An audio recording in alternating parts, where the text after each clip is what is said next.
I was never the kind of woman who asked for much. Honestly, I didn't have time for it. I raised my son alone, just me, my stubborn will, and whatever scraps life threw my way. There were nights I went to bed with an empty stomach so he could have seconds. I worked 2, sometimes 3 jobs. Laundry during the day, cleaning offices at night. I gave him everything I had, even the parts of myself I should have saved. And still, I didn't see it coming. Losing my job felt like the world suddenly forgot I existed. They said it was downsizing, but I knew better. I'd seen the looks when my hands started trembling, when I needed a little more time on the register. Suddenly, 58 made me invisible. I thought coming home to my son, to the house I helped put a roof on, would be my safety net. Turns out I was just an extra item in his well-decorated life. His words still sting, even now. "We need space," he said, like I was clutter. Like I was some old coat he'd outgrown. His wife stood there, arms crossed, saying nothing, but her silence roared louder than any scream. I asked where they thought I should go, and he shrugged. Shrugged. As if it was nothing. As if I was nothing. The son I raised with my own cracked hands, now telling me I was a burden.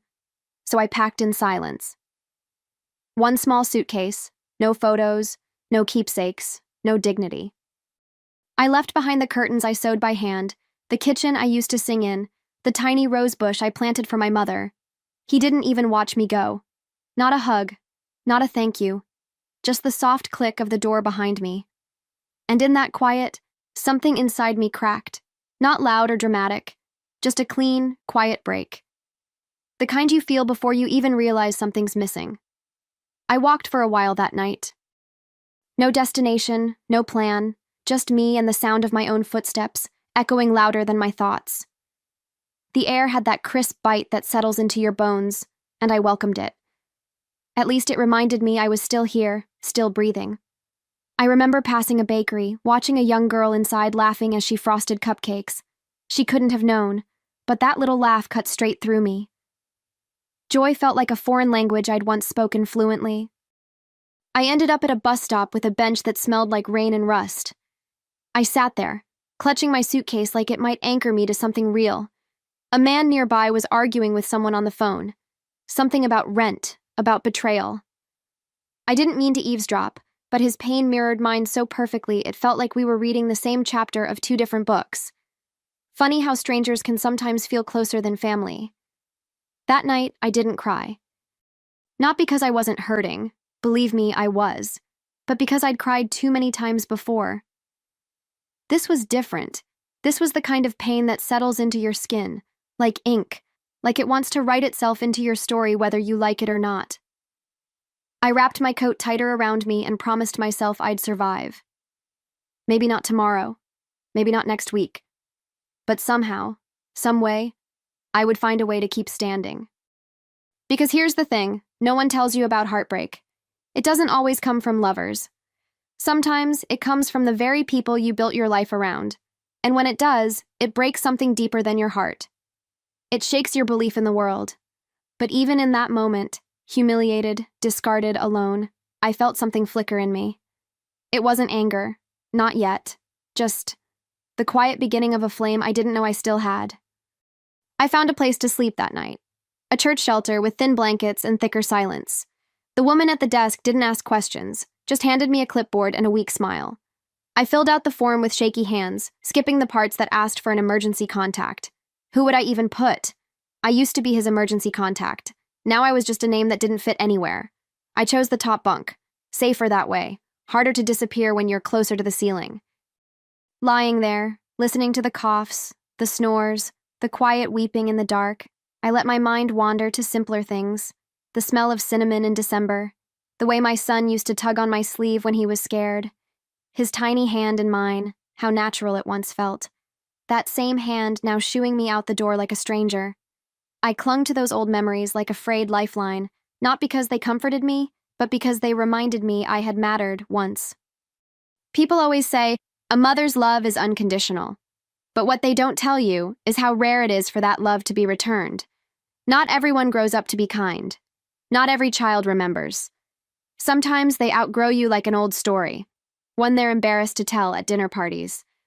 I didn't raise my son to be cruel, but somewhere along the way, he stopped looking at me and started looking through me. That, I think, is the sharpest kind of betrayal. Not being hated, but being erased. But I wasn't ready to disappear. Not yet.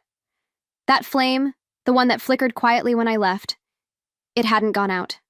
It was small, yes, but it was mine.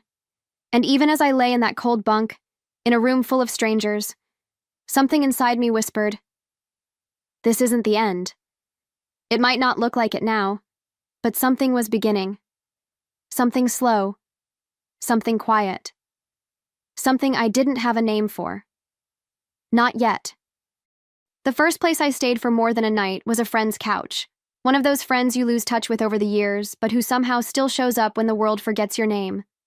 Her apartment was small, always smelled faintly of vanilla and laundry soap. I folded my clothes neatly every morning, made her coffee before she woke up.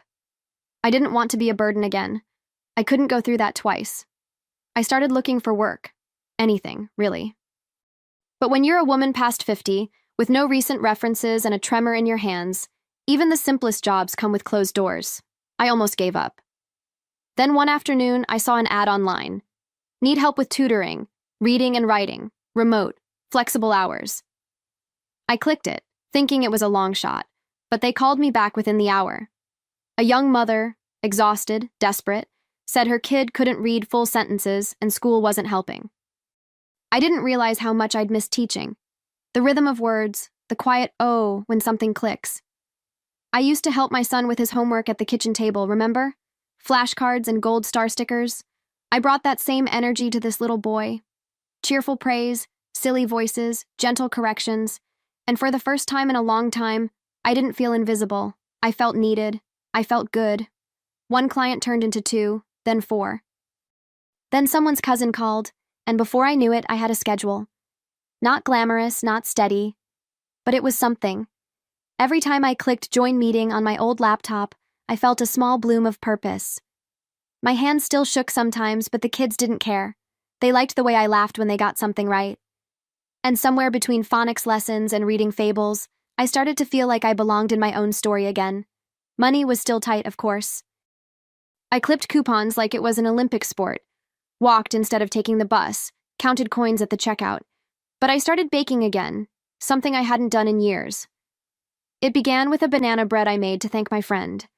She posted a photo online, and somehow that led to an order from her neighbor, then another. Before long, people were messaging me asking, "Do you do carrot cake?" I hadn't felt that kind of buzz in ages. I sold things in recycled boxes, tied with whatever ribbon I could find in old drawers. The cakes weren't perfect, but they were made with care, and people could taste that. Each bite was a piece of my hope, kneaded and baked into something warm. I didn't make much, but it gave me a reason to get up, a reason to keep going. Every order felt like a quiet thank you from the universe, like maybe I wasn't forgotten after all. Then one day, a woman I didn't recognize messaged me. She said she'd tried one of my muffins at a birthday party and loved it. Said she ran a little bookstore cafe a few blocks over, and would I be interested in supplying pastries once a week? I nearly dropped my phone. I reread the message 10 times, scared I'd imagined it. But it was real. She believed in my hands before I fully believed in them again. And that kind of faith? That sticks to your ribs. We met the next day. Her name was Alma. She had laugh lines and ink-stained fingers and eyes that saw straight through to the parts of me I thought were long buried. She didn't ask about my past, just wanted to know if I could handle 30 croissants by Friday. I said yes before I even knew how I'd do it. And just like that, something began to shift. Not fast, not flashy, but real. Something I could build on, one sweet thing at a time. Every Friday, I delivered the pastries myself. I liked the ritual. The walk, the smells of paper and espresso in the cafe, the way Alma greeted me like an old friend. It wasn't just business, it was healing. She let me leave a few flyers near the counter. Little hand-drawn ads for tutoring and baked goods. Nothing fancy. But week by week, people called. They came. My name started to mean something again. Not as his mother, not as someone's past, just me. I still checked social media now and then, an old habit I hadn't quite shaken. My son's posts were different now. Fewer smiles, tense captions, pictures that felt forced. I noticed his wife had stopped tagging him in anything. Then her profile disappeared altogether. I didn't feel joy, not really. But I'd be lying if I said there wasn't a quiet satisfaction in watching it unfold, like some invisible hand was gently tipping the scales back toward balance. I never commented, never liked a post, just watched from a distance, quiet and steady. I'd learned by then that some battles aren't worth fighting head-on. Some lessons only sink in when the noise fades and all that's left is the echo of your own choices. I didn't want revenge. I wanted clarity. And more than anything, I wanted to remember who I was before I forgot myself in the role of caretaker, of giver, of forgotten woman in the corner of someone else's life. One night, after boxing up a batch of blueberry scones, I sat by the window with a cup of tea and whispered something I hadn't said out loud in years. "I'm proud of you." I meant it. I think I even smiled. And just like that, the world felt a little less heavy. But as I stared out into the quiet dark, I couldn't help but think. The past wasn't finished with me yet. Not by a long shot. It happened so quietly, I almost didn't notice. One afternoon, Alma handed me a check that was bigger than usual. A thank you bonus, she called it. "You've doubled our traffic on weekends," she said with a wink. I didn't know what to say. I just stood there, mouth slightly open, heart pounding like someone had handed me a second chance disguised as paper. That night, I opened an envelope I'd been too afraid to touch, a small savings account I'd started months ago. I added the check. And for the first time in years, I felt something close to security. The tutoring kept growing too. One of the kids' moms worked in publishing and said, "Have you ever thought about writing a workbook? Parents like yours would eat it up." I laughed, but the idea planted itself like a seed. I started jotting things down between baking orders and bedtime. Little tips, exercises, stories. I didn't know if it would amount to anything, but it felt good to create again. To stretch beyond survival. To imagine something more than just getting by. By spring, I had enough to move into a small studio. Just mine. No one's couch, no shared fridge or borrowed towels. It had peeling paint and a leaky faucet, but I cried the first night I slept there. Not from sadness, but from the sheer relief of belonging. I bought flowers for the window. Lavender, my favorite. The same kind I used to grow near the porch of that house.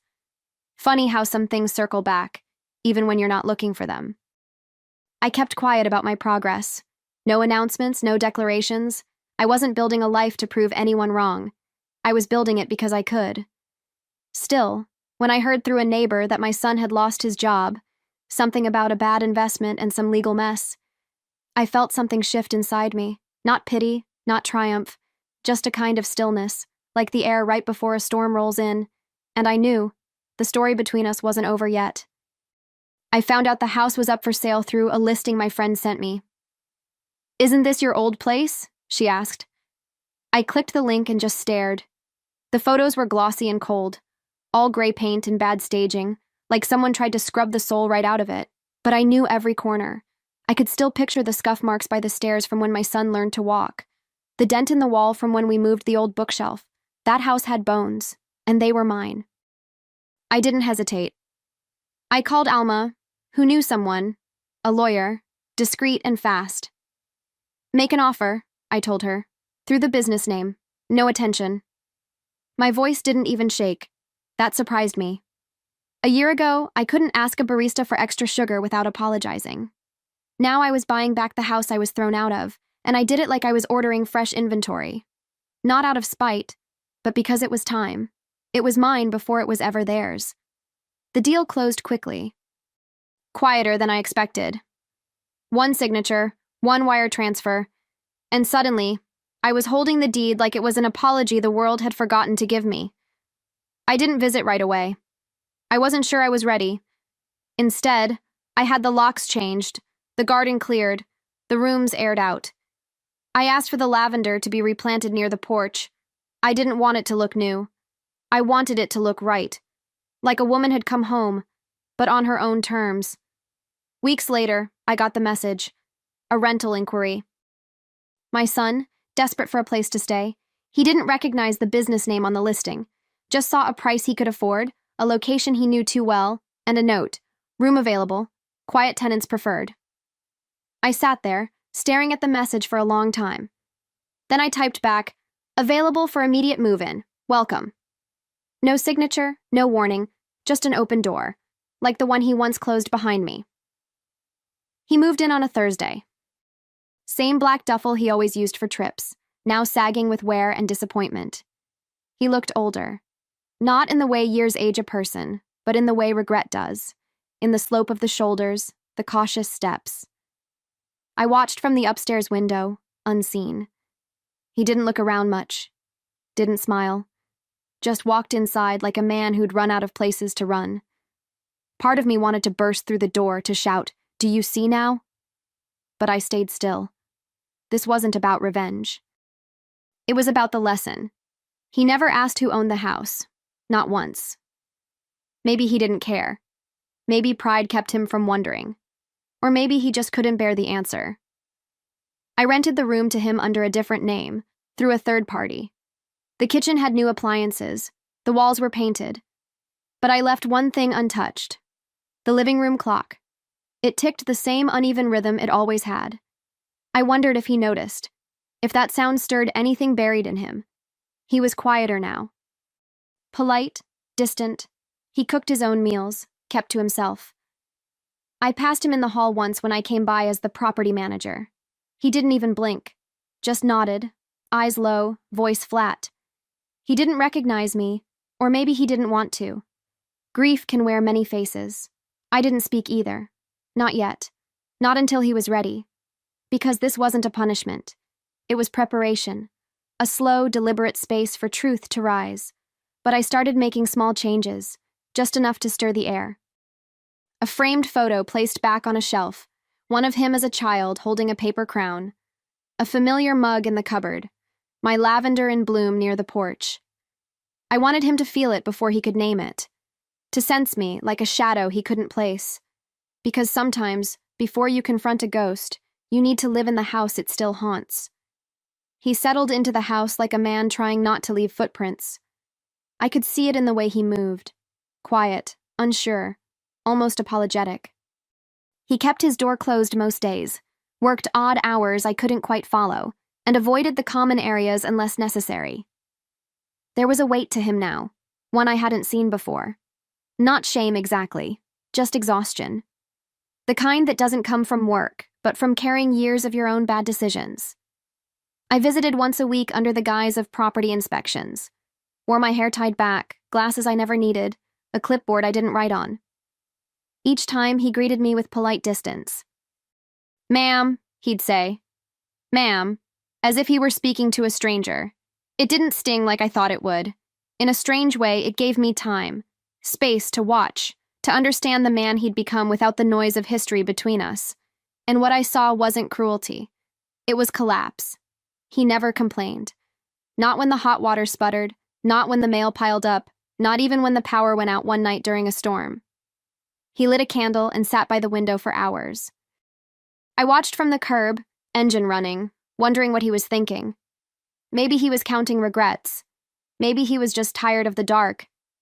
Either way, he didn't look like the boy I raised or the man who cast me out.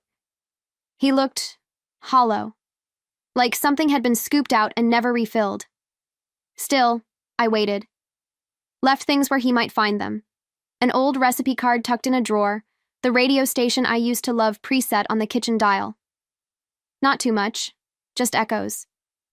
I wanted to see if he'd feel the walls remembering, if he'd start to suspect that the past wasn't as far away as he thought. And maybe, just maybe, I wanted him to feel what I had once felt.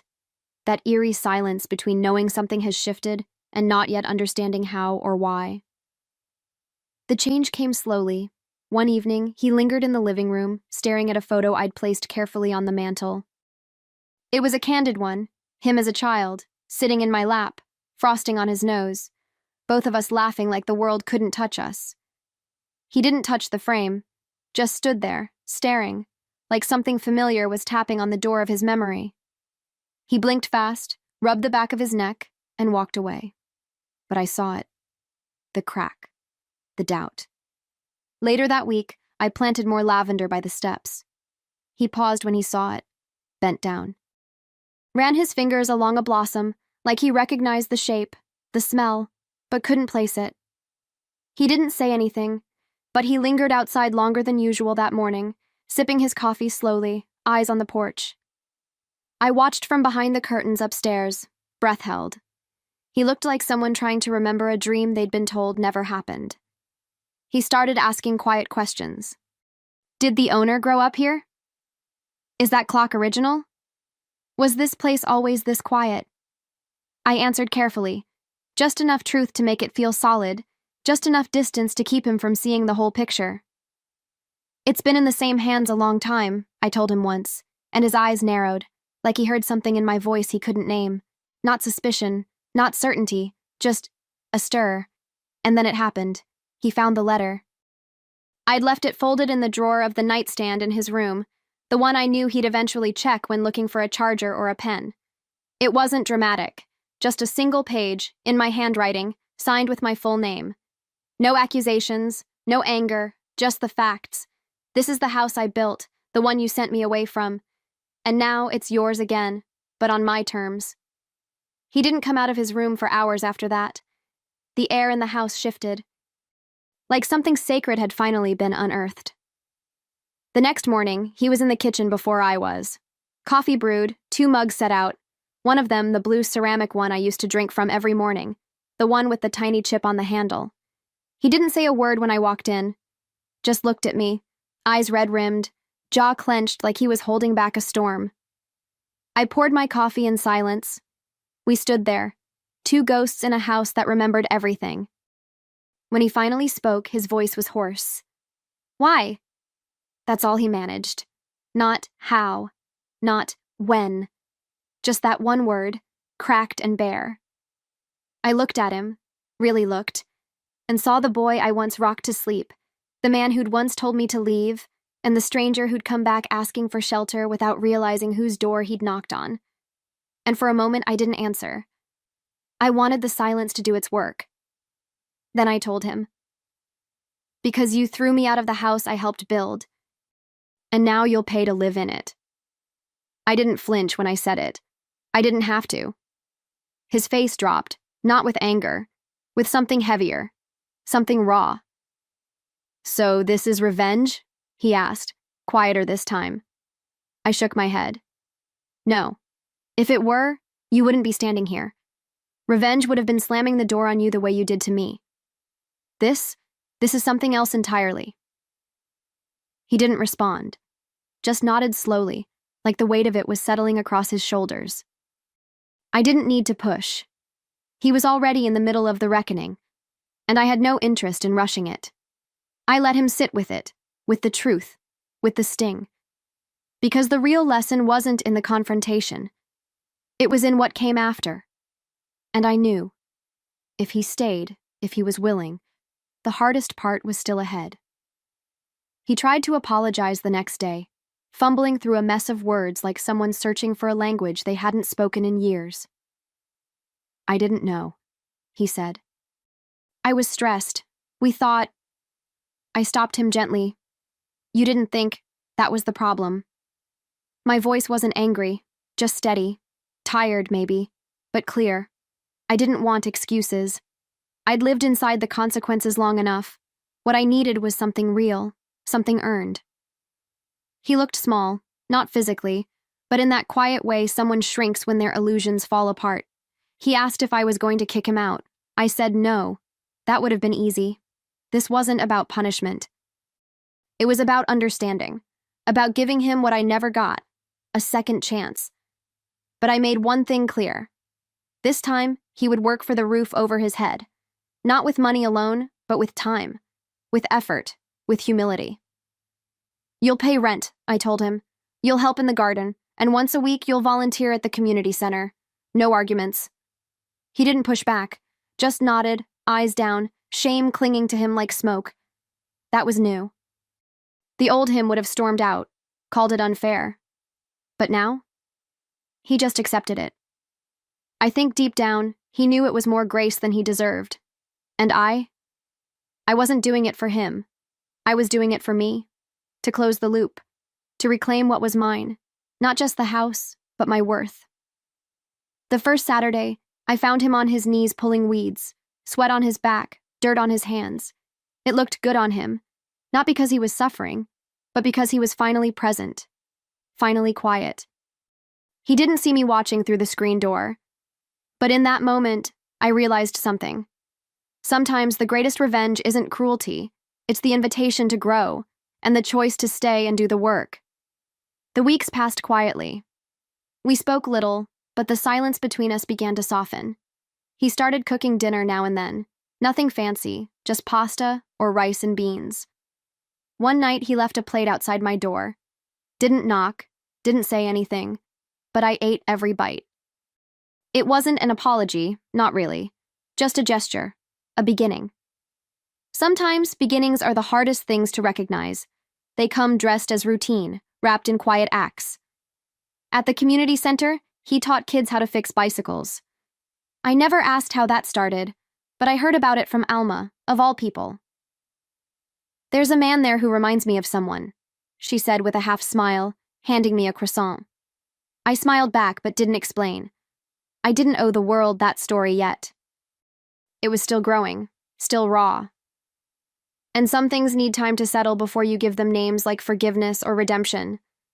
One night, he came home with grease on his hands and a light in his eyes I hadn't seen since he was a boy. "The kids love it," he said, almost to himself. I nodded. "Good," I answered. That was all. No fanfare, no long talks. We weren't ready for that. But the way he looked at me, not like a tenant, not like a stranger, told me he was beginning to see what he hadn't before, that love doesn't disappear when it's thrown away. It waits, and it watches. Still, there were moments when the past poked through. I'd walk into a room and find him staring at an old photo, or sitting too still, eyes far off. Maybe he was revisiting that day, the one he told me to leave. Maybe he was wondering who he could have been if he hadn't. But I never interrupted those moments. They belonged to him, just like my silence once belonged to me. And sometimes, healing means letting someone sit with what they broke, long enough to understand how to put it back together. One morning, I found him in the hallway, broom in hand, sweeping the floor with quiet focus. He looked up at me, almost startled, like he wasn't used to being seen in those small, decent moments. "Do you want me to repaint the doorframe?" he asked. His voice was steady now. Not eager to impress, not desperate to be forgiven, just present. I nodded, not because the doorframe needed it, but because he did. Sometimes we repaint things to prove we can treat them better the second time. Later that day, he handed me a folded sheet of paper. No envelope, just creases and fingerprints. Inside was a handwritten note. No excuses, just memories, gratitude, regret. And a line I wasn't expecting. "You raised me once, but I never learned how to become a man. I think this house is trying to teach me now." My throat closed. I didn't cry. I just sat down with the note in my lap and let it rest there, like something fragile I wasn't quite ready to let go of. I never told him I forgave him. Some things don't need to be said out loud. They live in the way I started baking more than I needed to, knowing he'd take an extra muffin for the road, in the way he watered the lavender without being asked, in the quiet dinners shared at the same table, no longer on opposite sides of memory. It wasn't perfect, but it was real. And real, I've learned, is more precious than easy. So I gave him one last rule, just one. I wrote it on a sticky note and left it on the fridge. "This house raised you once. Maybe this time it can teach you how to be a man." He never said a word about it, but I saw him reading it, again and again, and for the first time since I walked away with nothing but a suitcase, I knew I'd finally come home.